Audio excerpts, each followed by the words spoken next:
বিরতির পর স্বাগত। সামনে রয়েছে হজ যাত্রা, তাই ইতিমধ্যেই দেশের বিভিন্ন জায়গায় হজ যাত্রার প্রস্তুতি কিন্তু চলছে। প্রথমে যদি বলতে হয় যে হজ শব্দের অর্থ কি, হজ শব্দের অর্থ হলো কাবার তীর্থযাত্রা, যা মুসলমানদের দ্বারা সমস্ত জাগতিক পাপ থেকে তাদের আত্মাকে পরিষ্কার করার জন্য নেওয়া একটি দীর্ঘ পবিত্র যাত্রা, যা মৃত্যুর পর যাত্রার বাহিক কাজ এবং অভ্যন্তরীণ কাজ উভয়কেই বোঝায় ভালো উদ্দেশ্যে। তাই ত্রিপুরাতেও হজ যাত্রার বিভিন্ন প্রস্তুতি চলছে। ত্রিপুরা হজ কমিটির পক্ষ থেকে আজ হজ যাত্রীদের সংবর্ধনা জানানো হয়েছে। সেখানে উপস্থিত ছিলেন চেয়ারম্যান শাহ আলম। তারা কি বলছেন আজকের এই সংবর্ধনা অনুষ্ঠান থেকে শোনাবো। ত্রিপুরা রাজ্য থেকে হজ যাত্রীগণ 109 জন এবং খাদিমুল উজা 1 জন, 10 জন আজকে কলকাতার উদ্দেশ্যে হজের আগমনের কেন্দ্র করে রওনা হবেন। তার জন্য আজকে আমাদের সম্বোধনা অনুষ্ঠান।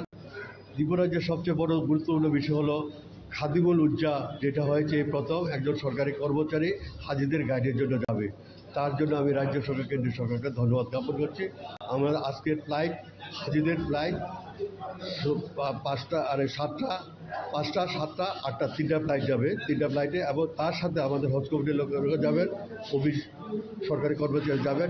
সবাই আজকে 1 মাস ধরে এই হজ ভবনে হজ কমিটি থেকে শুরু করে অফিস স্টাফরা দিবারাত্র পরিশ্রম করতে তাদের খেদমত করার জন্য সেবামূলক চিন্তাভাবনা নিয়ে কাজ চলছে। আজকে আমরা 5টা, 7টা, 8টায় আমাদের ফ্লাইট হজ যাত্রীদের আমরা কলকাতা পৌঁছবে। আপনারা শুনলেন তাদের বক্তব্য। প্রায় 37 দিন সময় লাগে সেই যাত্রায়। হজ হচ্ছে মুসলমানদের জন্য পবিত্রতম শহর সৌদি আরবে মক্কায় অনুষ্ঠিত এক বার্ষিক ইসলামী তীর্থযাত্রা। হজ মুসলমানদের জন্য একটি বাধ্যতামূলক ধর্মীয় ইবাদত। শারীরিক ও আর্থিকভাবে সক্ষম এবং তীর্থযাত্রীর অনুপস্থিতিতে তার পরিবার নিজেদের ভরণ পোষণ করতে সক্ষম হলে সকল প্রাপ্তবয়স্ক মুসলমানদের জীবনে অন্তত একবার করতেই হয়। নিয়ে নিচ্ছে ছোট্ট একটি বিজ্ঞাপন বিরতি, সঙ্গে থাকুন।